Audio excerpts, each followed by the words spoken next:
And I remember thinking, God, they want a lot of spit. I saw my results and they were really unexpected. So this is the book my mum made me for my 2nd birthday. Natasha and her mummy live in a single parent family. After a long time, mummy went to see a special doctor who helped put Natasha in mummy's tummy. I describe myself as a donor conceived person.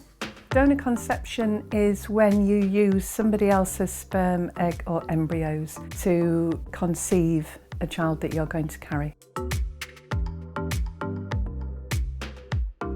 I thought about who my donor was a lot when I was growing up. It varied from if I'd watched a film and I liked the actor in the film and thought, oh, I wonder if my donor has eyes like his, or I wonder if he's got dark hair like I do. So I think the curiosity came from a really natural place, and it's still there now for me.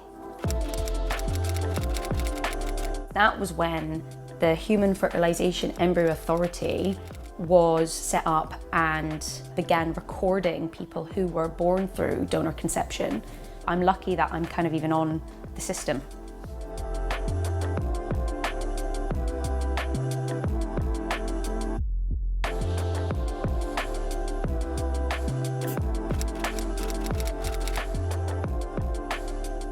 It was very much just kind of this nice piece of information, but it didn't answer any questions. And I found that probably quite difficult. What did make him feel more tangible to me was the characteristics and his interests, especially the chatty and extrovert part, because I think that's how I would like to think that's how I come across to people sometimes. These small bits of information you can make a connection from, and you can feel some sense of warmth.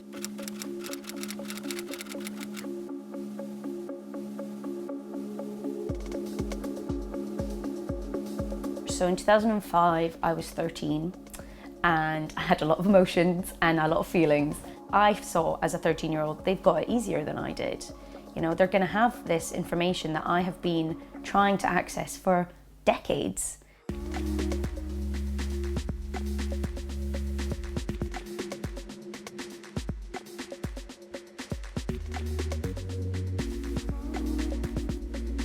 What the law did allow was that if you were donated between 1991 and 2005, you can come forward and you can say, I want to make my identity known.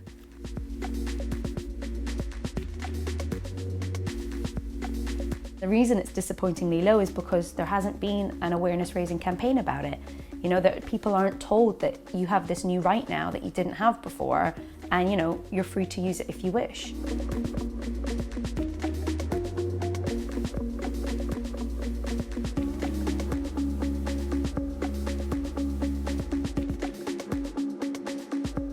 The lack of power to do anything about satisfying the curiosity sometimes really got to me. It also kind of made me keep going, because I'm like, the information's out there, I just don't know it. When I first heard about DNA testing, I was a little bit skeptical. I remember thinking, God, they want a lot of spit. It was funny, but it was also kind of exciting, because you're like, goodness, like what could come of this? What I remember just crossing my fingers for was maybe some really distant cousin on my donor side, and then just trying my very best to forget about it and not think too much. In all of my working life, I've never known anything that has exploded like this. It is quite phenomenal.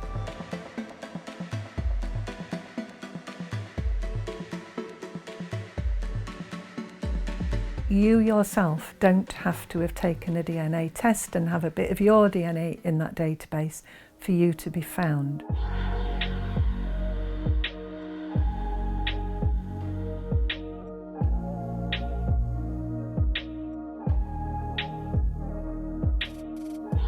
I'm sat on my bed and I am like ferociously clicking.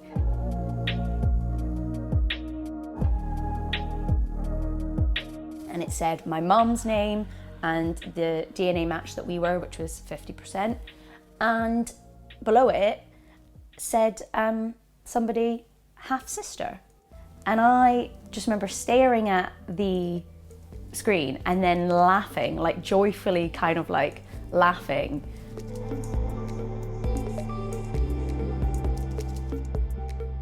The conversation quickly turned to, well, what next? What do we do?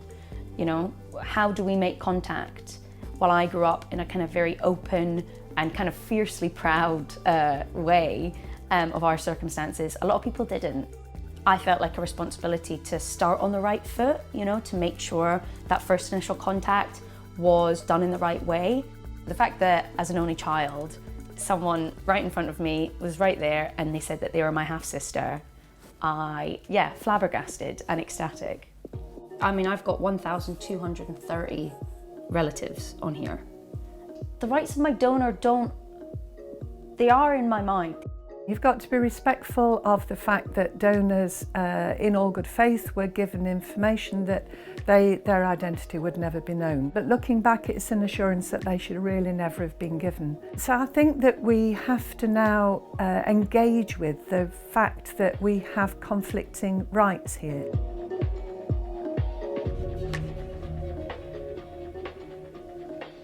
I think that it's not about what's fair and what's not in terms of anonymity. It's about what do we do to safeguard and what do we do to ensure we have like responsibility to both sides. Obviously, with the increase of DNA websites, you could get an unexpected email.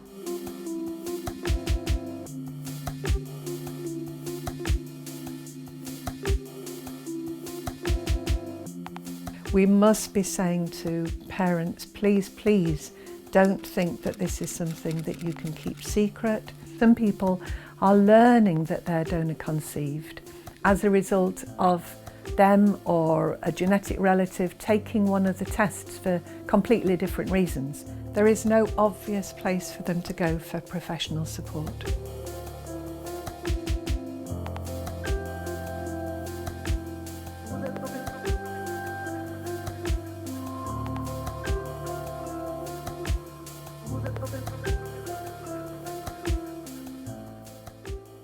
I think the DNA testing companies have to take more responsibility than they are doing. They're putting these tests out there and there is a consequence to them. For professional support services, somebody needs to pay for them.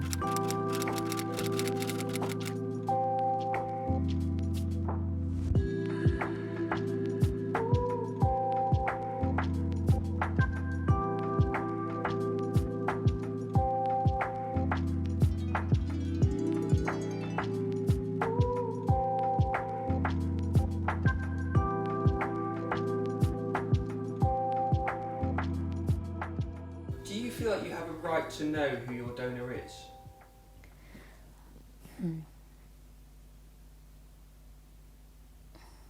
I think the young me, yes, I would have said, I have the right to know. It's not fair that I don't know.